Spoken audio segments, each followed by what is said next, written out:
नमस्कार, आप देख रहे हैं अखबार न्यूज और मैं हूं आपके साथ अंकिता नेगी। हिमाचल प्रदेश में 25 दवा उद्योगों में बनी 40 दवाइयों के सैंपल फेल हुए हैं, जिसमें बद्दी, कालांग और पांवटा साहिब की तमाम दवा उद्योग शामिल है।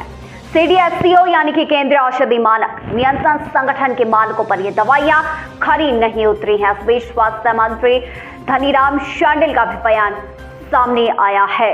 उन्होंने कहा कि दवाइयों के सैंपल बारंबार जिन दवा उद्योगों को, जिन कंपनियों के फेल हो रहे हैं, उन्हें ब्लैकलिस्ट किया जाएगा।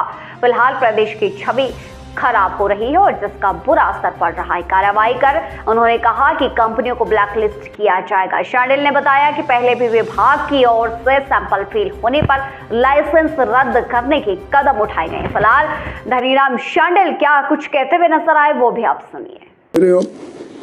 बिल्कुल ठीक कह रहे हैं आप। I totally agree with you कि जब भी कोई चीज़ अगर वो ठीक स्टैंडर्ड पे नहीं मिलती किसी अंतर्राष्ट्रीय मानकों के आधार पर, तो उस पर हमारी विश्वसनीयता सवाल उठना स्वाभाविक है। बट किसी कार्रवाई क्या कर रहे हैं आप? बिल्कुल कार्रवाई की जा रही। ड्रग और आई टोल्ड यू के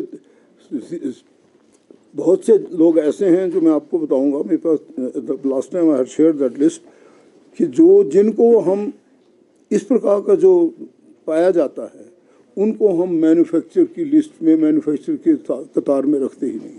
दे will not be in that, they will be totally told to move out of Himachal only. There is no doubt about it. उनके साथ लाइसेंस भी किए गए हैं। बिल्कुल लाइसेंस रद्द कर दिए जाते हैं। सर, सवाल सरकार की इंटेंशन के ऊपर उठ रहा है। 1 महीने के करीब हो गया ड्रग कंट्रोलर को रिटायर हुए, अभी तक ड्रग कंट्रोलर क्यों नहीं भरे गए? क्या उनको दोबारा से रीएम्प्लॉयमेंट देने की योजना है सरकार की?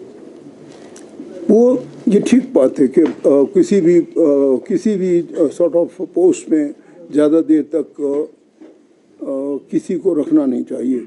ये भी चूंकि ड्रग कंट्रोलर का जो पद है, हाँ, लेकिन ये है कि जो उनसे नंबर 2 होते हैं, इस सब जगह का नियम है, तो हम पूरे सेना का भी और सभी ऑर्गेनाइजेशन का होता है कि जब तक हम बहुत सी चीज़ों पर विचार होता है, जब किसी भी रिस्पॉन्सिबल पॉइंट को देना तो उसमें विचार विनिमय लग जाता। आप जानते हैं कि बहुत प्रकार से कामों में भी व्यस्त रह सकती है सरकार, और जो उनसे नंबर 2 हैं उनके पास इसका कार्यभार दे दिया गया है। दूसरा सर सवाल एक और है।